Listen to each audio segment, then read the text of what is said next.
So it's Frank, Pete, and Al here, and we're going to talk about something we just watched. We just saw the first episode of Seth MacFarlane's new space adventure comedy on Fox, The Orville. I actually did not... I feel like I remember hearing about this at a Comic-Con a few years ago. I agree. Or a year ago or whatever. I just can't remember the context of it at all. Yeah. I remember hearing that it was going to be something they were developing and going, I wonder what that's about, but nothing else. Did anybody else? You guys have any... I definitely remember hearing about Seth MacFarlane doing a Star Trek parody show like a while back. I definitely remember this being a thing. I remember hearing about trying to adapt Galaxy Quest as a show, and I'm wondering if that's what this ultimately became. It definitely feels like it, and I do when I'm thinking back about what I originally heard about the show, it was that yes, it was a Star Trek parody of sorts, and the question is how long can you keep that up? And do you even want to keep something like that up? And it's also Seth MacFarlane, so there's a lot of baggage with the name. He's known for a very particular style of comedy, although that's not really that consistent. Like there's the Family Guys, and then there's A Million Ways to Die in the West. Mm-hmm. Then there's Ted. There's American Dad, which avoids comedy altogether. I like American Dad. So we're going to talk a little bit about our first thoughts about the first episode. First off, it's hard to determine whether this is really a comedy. There's definitely jokes in there. There's definitely gags and stuff. There's a comedy element. It's funny. There are some laugh out loud moments. Yeah, but it is, I think, overwhelmingly to me, anyways, an adventure show. It's exactly fun. And that's actually, if you listen to the interviews that Seth MacFarlane and the rest of the producers have been giving about it, that's what it is. That's what they were aiming for. They weren't aiming for a comedy. But I do feel like slapstick, zany humor is what Fox was selling in the ads. Yeah, I could. For the few ads I saw coming up to the show, it did seem like it was just going to be like a groan fest of, oh, God, weird, awkward sex with aliens, mocking the genders of various made-up alien races, things like that. Yeah, with one-note alien races, right? Or one-note goofy planets. It looks like they go to the Hick planet. Yeah, right. In one of the trailers, that's not what we get. That's not what we got in the first episode. I think we can agree with that, right? That we definitely didn't get that. Not what we got. No, it's actually a fairly nuanced.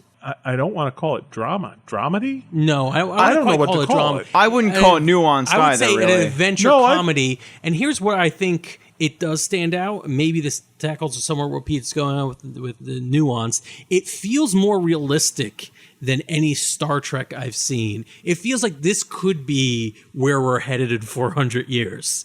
When the helmsman is unpacking his bag as he takes the job and smells his boot, that wasn't it wasn't a gag. It wasn't super funny. It was kind of amusing, but it was very human. Yeah. It seemed like, we're not going to totally 100% tackle and solve the problems of being organic life forms out in the world. We're going to scratch, we're going to itch, we're going to notice dogs licking themselves on the view screen. And I think that's where the show is strongest for me. Yeah. What I mean when I say nuanced is, I mean, there seems to be the beginnings of depth in the relationship between the helmsman and the navigator. Okay. Yeah. All right. It's not, you look at that and I see the way the relationships between Geordie LaForge and Miles O'Brien in Star Trek develop. When you've got these people who are going out to serve the military in a journey, they're going to be serving together in close quarters, meeting for the first time. You don't feel like this is all just setups for jokes. Yeah, I'll say that. Yeah, I'll agree with this. that. At least has the setup for actual relationships between these characters. Just not to say a romantic relationship. I mean, right. Coworker relationship. Yeah. Right. I think that definitely works. I think those two actors actually do have some semblance of chemistry as well. Yeah, which helps a lot. And I feel like I feel like when the helmsman is on the ship with the navigator and they have a little bit of banter, I feel like he works as a character. There were a couple moments when he was by himself or he was with other characters that I'm like, this character kind of got on my nerves a little bit. Yeah. There are definitely moments where the comedy doesn't land. Yeah. Where I would say that things are setups for punchlines would be when he meets, Seth MacFarlane's captain meets the crew. And this is so new to us. We don't even know character names yet. We're just talking about who the actors are and who the role in the ship is. But when he meets the crew, like a lot of them are just like, oh, so what's your racist deal? which felt like a little weird for a captain to be asking people. Yeah. Aren't you like legendarily racist? Which is like, that's such a Seth MacFarlane written joke. Legendarily racist. It's just, it has the cadence of a Seth MacFarlane gag. And there's a lot in that. And they're not that amusing. I find the moments where the humor lands is when it's really human. When it's, again, someone smelling their boot or two people talking and a bunch of coworkers talking about their captain very candidly when he's not in the room. Yep. That works. When in the middle of a very stressful situation, you're quipping, that feels like you've broken that fourth wall. You make me feel like your characters are in a show. Yeah, right. And I think that's where it doesn't work. And the first episode is very hit or miss. But I do think it's interesting. I think it has potential. Yeah, there is a clear direction forward for this where it can be very good. Yeah. The question is that the path that they go down? I feel like there's a big, huge, giant thing that I found most of a problem with, like almost from the outset of the episode, and which was I hate the ex-wife dynamic that he has with his ex-wife as his first officer. Like, from the moment we got into it and he comes in and finds that she's cheating on him, I'm like, really? We're going with this trope that, like, oh no, my wife has to cheat on me for me to get my life to activate or whatever the heck it is. Right. And I'm like, I was almost ready to check out at minute 1. The way he sort of brings it up randomly in awkward places, it almost felt worth it when they contacted the enemy ship. Yeah. And they started asking him about it. But then that didn't land because all of a sudden it felt like the enemy ship was invested and then it just opened fire on them. I'm like, wait a minute, that ruined the joke. The joke was he was into this and kind of... They're not... They haven't figured out the pacing of it. Yeah. I guess. And yeah, I felt like that relationship really felt tacked on or forced. It felt very unsatisfactory to me. I don't know. I get that feeling. The second time watching it, because this was my second time watching it. You guys saw it for the first time just now. I felt like it all came together a lot better after knowing where it goes. Oh yeah, and watching the moving pieces work the second time. I get how it worked, how it fit together more the second time. I mean, that's good. I think you're right that it is kind of a hackney trope. Yeah. That we get a lot, but I think there's enough of a spin to it by the end that it makes it palatable. I mean, guess, I definitely agree with you. It makes it palatable, and I feel like it at least moves away from that trope a little bit. But I still don't like their dynamic at all, and I still feel like it's more to the show's detriment. Like I was almost sitting here and like, if I had any control over the show in a fantasy world where Al made TV decisions, I'd be like, all right, get rid of that, and then keep the rest of it. The tension seemed a little odd. I don't know what you would replace it. I definitely think like as a vehicle of dealing with your relationship with another human being, that's kind of what all these shows are about. They're not really about the characters and the space exploration as much as they are about characters interacting. But I don't know how it'll resolve. I wasn't super impressed with it, including the ending with the I was doing this for you the entire time. Yeah, that also felt really... I don't care. But all right, there are two voiceover things we'd real like quick, to... before you move over, I move on, I do want to say that if you took that relationship and you made it Picard and Riker, that would be 10 times better. Yeah, if it was just actually if Picard and Riker. Picard and Riker, you realize that they used to be married. All right. Wow, maybe. I would love that. Maybe. But yeah, so there are two voiceover things we definitely want to bring up. We'll end on that. But let's talk very briefly, highbrow for a second, on genre. So right now on our fan club, facebook.com/group/nonpro, we're in a big heated debate about Star Wars and how all these Star Wars stories were supposed to be, or allegedly going to be, tonally different from one another in some respect, that they were going to get fresh voices and fresh opinions.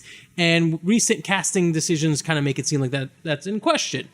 And the question I put forward in the fan club and to all of you listening is, are we looking for new voices in the IP, or are we looking for new voices in the genre of the space opera? I'm going to connect this up right now with the Orville and Star Trek. Clearly, Orville is modeled heavily on Star Trek. Oh yeah. Really, I didn't get that. Yeah. But what it's doing is it's taking its own direction because it's dealing with the subgenre of, I guess, what is it? Organized space exploration sci-fi. Yeah. You know? Okay. Yeah. Is this the good way of moving forward? Is this an interesting way of moving forward? Does this just, or did this fall flat to you? Did this seem like it was just a corny parody? Oh no, I didn't feel like. I'm glad it wasn't a straight parody. I feel like it was an action adventure show that took a lot from both the TOS and TNG of Star Trek, and I felt like it was very much its own thing. And I like the direction that it went. I feel like you can kind of do an adventure comedy and have itching and like smelling our shoes in space. I don't know. I like this. It feels almost like somebody who wanted to write their own lighthearted Star Trek, but was not allowed to play in the Federation sandbox by Paramount. I think that's what I was awkwardly going for. Yeah, like I think by being limited and not being able to actually take characters, reboot them, and make them into parody characters, you actually have more creative freedom and you could do something interesting. This is what I would have wanted to see. This was not only wasn't this a Star Trek parody, but this wasn't even a Galaxy Quest TV show. No. And I like that because I love Galaxy Quest, and I think this is pretty good. I might even love it one day. Yeah. But it had the ability of being something new and different. This is what I would have liked to have seen from, theoretically, a Ghostbusters reboot. I would have liked to have seen people busting ghosts without necessarily without being slaves to the franchise or the IP. That's what feels weird about a lot of these reboots that are coming out recently. I get that, but it actually does concern me a bit. Oh, yeah? Because I wonder if this limits the Orville's potential going forward. Because it's so close to Star Trek. Can it really develop an identity of its own that the public will be able to differentiate? I think so. I think it could. I'm hoping. I think it's. I'm hoping it's good enough to do that. Yeah. It has to be. It has to be very good on its own. I definitely hope it's good. It would be fun to see a nice adventure comedy. Mm-hmm. So I said we were going to end on this. We have two voiceover talents that we definitely want to bring up. One that we are confirmed on. Yes. One of the blob creatures. That, there's or a blob the blob creature that the captain It's wants got a to. name. I forget what it is. Yeah, and it was delightful to hear Norm Macdonald coming out of the thing. And yeah, it was pretty amusing. I enjoyed it. But the other thing is a debate. I don't know if we have an answer for it. Pete, we don't have an answer, do we? Well, we've got an official answer, I think. So the voice of the android... there is an android. I forget the name of the Isaac. race. The character is called Isaac. Yeah. But he represents it's like an android artificial life form race. Right. And he is credited as Mark Jackson. Right. Who is a somewhat established actor. He's been in a few other things before. So the question is, Lordy, does he sound like Brent Spiner? Right. So what we don't know, and we have to do a little bit more research on this, will probably make it's probably going to be very apparent. Well, I've done a little bit of research on this, all right. And the actor, Mark Jackson, is the only actor credited for Isaac. There is absolutely no other attribution, and they're saying he plays Isaac. His voice sounds so much like Brent. It's really hard to tell. And the actor you're talking about has a significant British accent. Yeah. I mean, a trained actor can easily suppress their accent and even do impressions if they want.